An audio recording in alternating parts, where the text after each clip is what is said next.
My girlfriend scoffed, "You'll never find better than me," and dumped me. I smiled, "We'll see." That night, I posted a photo with someone new.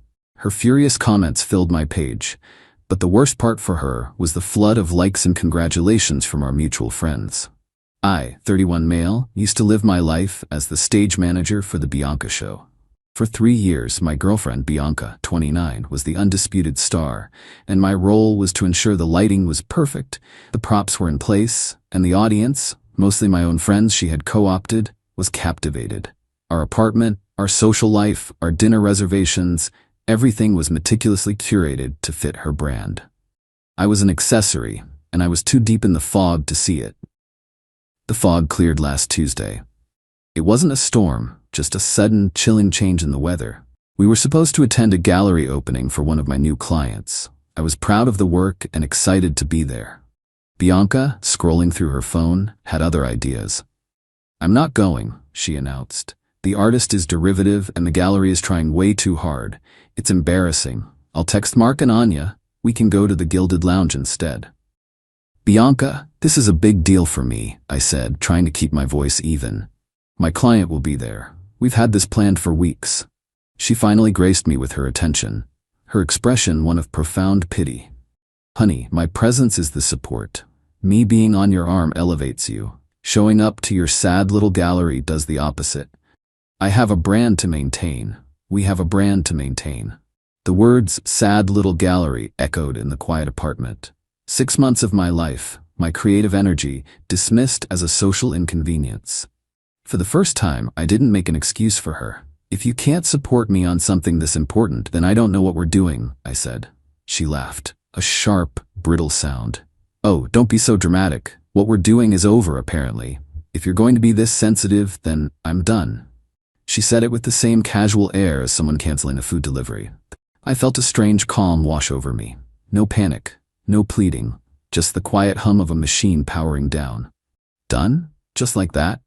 "Just like that," she confirmed, picking up her purse. "Honestly, it's for the best. I need someone on my level, not someone I have to constantly pull up." She paused at the door, turning to deliver the killing blow with a smirk. "And for the record, you'll never find better than me." The door clicked shut. In the silence, I realized she saw me as a project she was abandoning. She believed I was nothing without her. She believed I would crumble. And in that moment, I decided my revenge wouldn't be loud or angry. It would be quiet, strategic, and aimed directly at the heart of her delusion, her carefully constructed social hierarchy. I picked up my phone and called Chloe. Chloe is a brilliant photographer I've worked with for years. We're close friends, united by a cynical sense of humor and a mutual unspoken dislike for Bianca's antics. "Hey Chloe? Weird favor. Are you free for a drink in the next hour?" "For you? Always," she said. "You sound weird. What's up?" "Bianca and I broke up about 10 minutes ago." There was a beat of silence, then, "Oh, thank God. Oh no, are you okay?" "I'm fantastic," I said, "but I need your help to prove a point." Her parting shot was that I'd never find better. I'd like to test that theory. Immediately. Chloe's laugh was a balm. "Say no more. I know the perfect place. Amazing lighting. I'll be your better." An hour later, we were in a chic cocktail bar, the Gilded Lounge, ironically. It was the exact kind of place Bianca used as a social stage. Sitting across from Chloe, I felt a weight lift that I didn't even know was there. I told her everything. "She's a monster," Chloe said, shaking her head. "A well-dressed, socially adept monster." "Okay, let's do this. Give me your phone." Being a professional, she didn't take a simple selfie. She composed a shot. It was artistic, intimate, and ambiguous. In the photo, I'm looking at her with a genuine relaxed smile. She's in the foreground, laughing, slightly out of focus. The lighting is warm and golden. It doesn't scream rebound. It whispers effortless connection. It was everything Bianca and I were not. Caption should be simple, she advised. No bitterness. I typed, "Well, that was unexpected. On to new beginnings." I tagged the bar. I didn't tag Chloe. The mystery was the point. I hit post. The reaction was immediate. The first like was from my best friend, Mark. Then Anya. Then a flood of others, my real friends. Then came the first comment. It was from Bianca. "Bianca, what the hell is this?" A few seconds later, another. "We broke up 2 hours ago and you're already posting pictures with some girl?" My phone started buzzing like a trapped hornet. The likes on my photo accelerated as people saw her comments. Then my friends began to comment, pointedly ignoring her meltdown. Good to see you smiling, man. You deserve it. Love this for you. A client of mine, great things ahead, Alex. Congratulations. The contrast was brutal, their calm support versus her frantic public unraveling. Is that Chloe? Of course it is. Were you cheating on me with her? Unbelievable. You're a piece of garbage, Alex. And you take her to the Gilded Lounge? The place I wanted to go tonight? The disrespect is actually insane. She was immolating herself in public. Each comment revealed her possessive, controlling nature. She thought she was exposing me, but she was only exposing herself. The worst part for her wasn't the photo. It was the validation I was receiving. It was the deafening silence from her supposed followers. No one liked her comments. No one defended her. Instead, the congratulations on my post became a chorus, dismantling the narrative where she was the prize and I was the pathetic, lost puppy. I showed the screen to Chloe. She was grinning. You didn't just find better, she said. You became better. In the space of 2 hours, a DM from Anya popped up. Please tell me you're seeing this train wreck. We are all so happy for you. She was a nightmare. Group call tomorrow to celebrate your freedom? The we was everything. Bianca wasn't the queen of our social circle. She was a tyrant, and my friends had just been waiting for a coup. The picture wasn't the revenge. The revenge was the truth. The picture revealed she was a black hole, and I had finally escaped her orbit. Update 1. I woke up to the digital equivalent of a battlefield tour. Bianca's late-night comment storm had been a sight to behold before she, in a fit of what I can only assume was horrified clarity, deleted them all around 3 a.m. But it was too late. My DMs were full of screenshots and messages of support. She had shown everyone exactly who she was. Her damage control campaign began at 10 a.m. with a text. The arrogant queen was gone, replaced by the saccharine voice of reason. Bianca. Hey, I was really out of line last night. I was just hurt and shocked. Seeing that picture, it was a lot. I said some things I didn't mean. Can we please talk? It was a transparently tactical retreat. She wasn't sorry for her actions, only for their consequences. She needed to get me back under control to salvage her public image. There's nothing to talk about, Bianca. You made your feelings clear. I was emotional. You can't just throw away 3 years over one bad night. And you have to take down that picture. It's humiliating. People are talking. People are talking because of the comments you left, not because of my picture. And no, I'm not taking it down. I meant what I said in the caption. I'm moving on. I muted her number, knowing a phone call was next. I needed to focus on the logistics of the separation. The apartment was mine from before we met, but her influence was in every corner. The most significant piece was a massive, wall-sized map I had designed.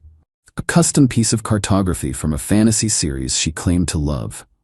It was my artistic masterpiece, a 3-month labor of love. For her, it was less about the art and more about the impression it made on guests. It was her ultimate prop. As I was taping up the 3rd box of her clothes, a frantic pounding started at my door. Through the peephole, I saw Bianca, her face pale and blotchy.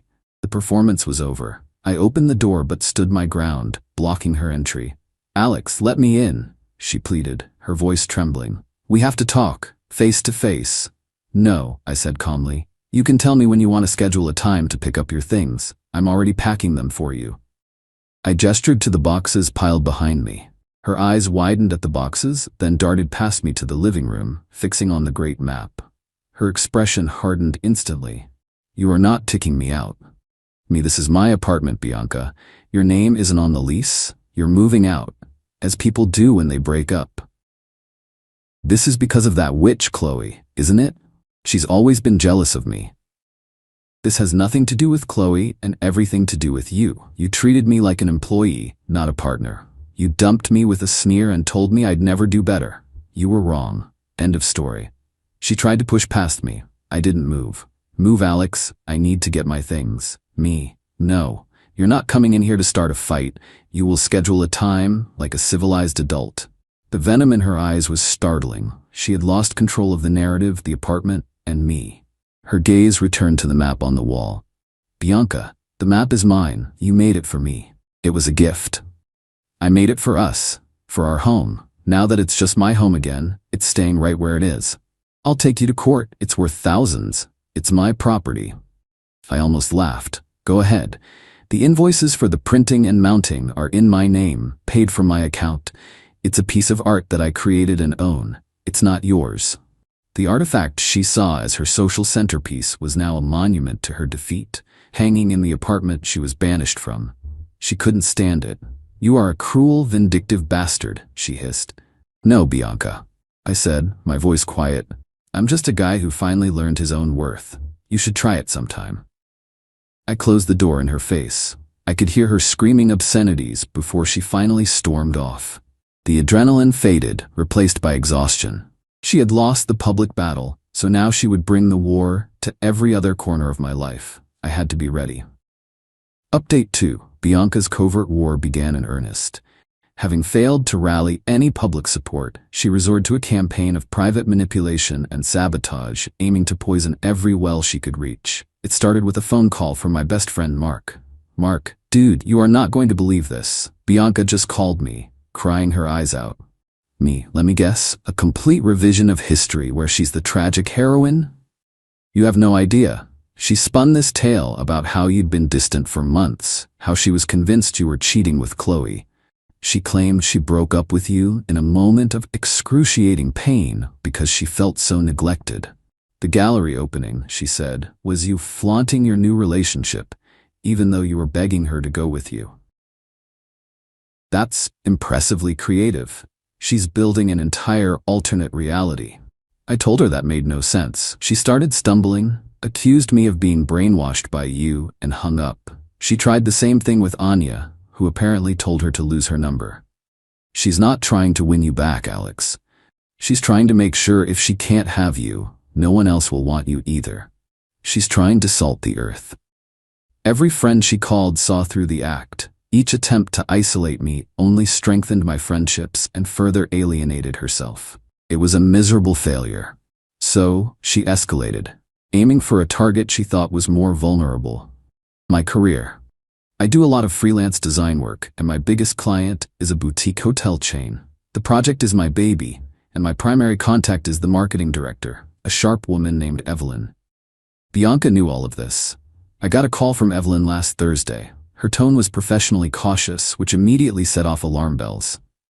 Evelyn, Alex, hi, sorry to bother you. I just had a very odd phone call from a woman named Bianca.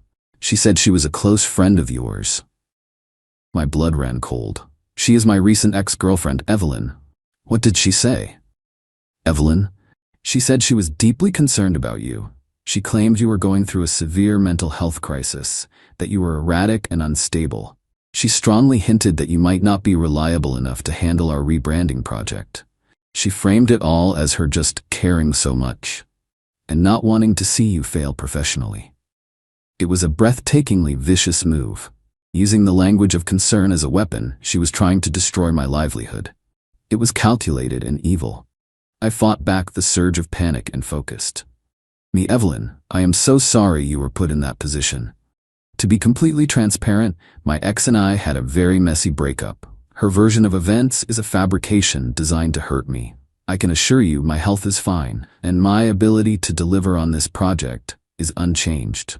As proof, I can send you the initial mock-ups for the new campaign by end of day tomorrow, a full week ahead of schedule. There was a pause, then a sigh of relief from Evelyn. That's what I thought. Honestly, Alex, the whole call felt like bad theater. Your work has always been impeccable. Don't worry, this will not affect our relationship in the slightest. Consider the source thoroughly disregarded. Bianca's plan had not only failed, it had backfired. My quick, professional response and early delivery solidified my reputation with my most important client. The final front was the apartment. She agreed via curt text to have movers pick up her boxes on Saturday, but added one last demand. Bianca, the movers will be there at 2 p.m. I expect them to be given the map as well. I have consulted a lawyer who agrees it constitutes a shared asset. If it is not provided, I will contact the authorities. A weak bluff, but I was done playing games. She wanted the map. The grand symbol of her social status.